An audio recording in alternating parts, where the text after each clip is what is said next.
Baik. Jadi suasana kebencian, kedengkian dihilangkan oleh Allah. Karena ini sumber manusia tidak bisa bahagia.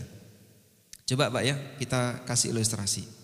Ada orang sangat kaya, duitnya banyak, tapi dia masih punya iri dengan orang lain yang kaya. Bisa nggak dia merasakan kebahagiaan? Iri itu menutupi seluruh nikmat. Sehingga walaupun kita itu punya nikmat banyak, sepanjang kita masih punya iri, seluruh nikmat itu jadi hilang rasanya. Nikmat hilang rasa gara-gara orang punya sifat iri.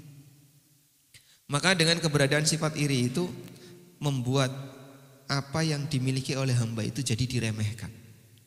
Makanya Nabi SAW menyarankan ya, kalau kita punya nikmat, jika kita melihat orang lain, lihat ke arah mana? Ke arah bawah. Unduru ila man huwa asfala minkum. Lihatlah kepada orang yang berada di bawahmu. Wala tanduru ila man huwa fawqakum. Jangan lihat kepada orang yang berada di atasmu. Fahuwa ajdaru alla tazdaru ni'matallahi alaikum. Karena itu akan menjadikan kalian itu tidak meremehkan nikmat Allah. Jadi manusia dalam menyikapi nikmat Allah itu ada 3 tingkatan. Tingkatan yang paling tinggi itu syukur.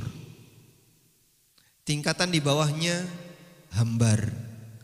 Ada yang paling rendah, tingkatan meremehkan. Kalaupun kamu tidak bisa mensyukuri, minimal jangan meremehkan.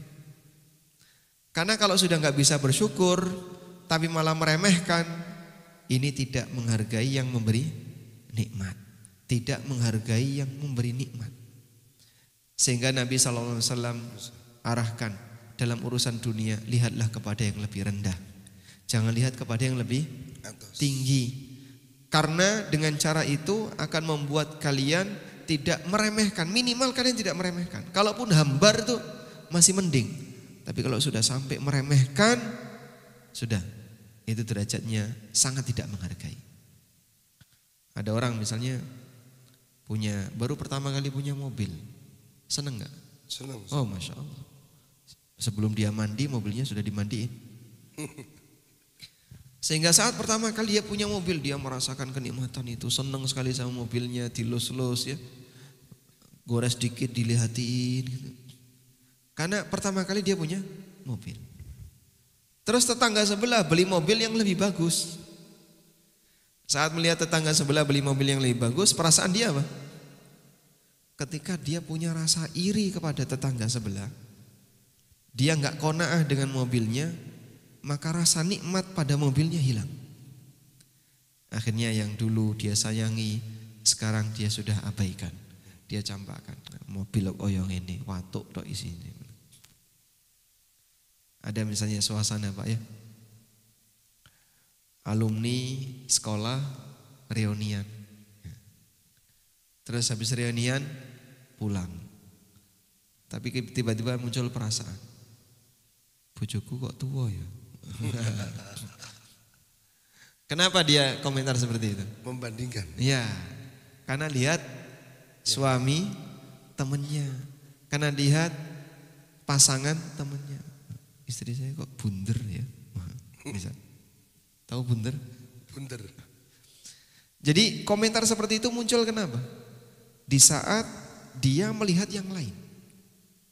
Maka sampai kadang kan diperjuangkan ya. Ketika reunian perjuangan orang apa Pak? Rental mobil, pinjem jam tangan, pinjem sepatu. Biar untuk menampakkan status sosial. Kadang orang pulang kampung saja ya. Saat dia pulang kampung terus ketemu dengan teman-temannya di satu kampung. Lalu ada yang lebih sukses, ada yang lebih berhasil. Yang ini sudah bisa bawa mobil, yang ini. Sampai kepikiran terus. Makanya kadang ada sebagian orang yang memaksakan diri. Saya kalau pulang kampung malu gak bawa mobil. Sudah tinggal di Jakarta selama sekian tahun, masa pulang gak bawa mobil. Yang lain teman-temannya sudah bawa mobil. Terpaksa dia apa? Rental. Leasing. Memaksakan diri untuk melakukan transaksi riba, yang penting punya kendaraan.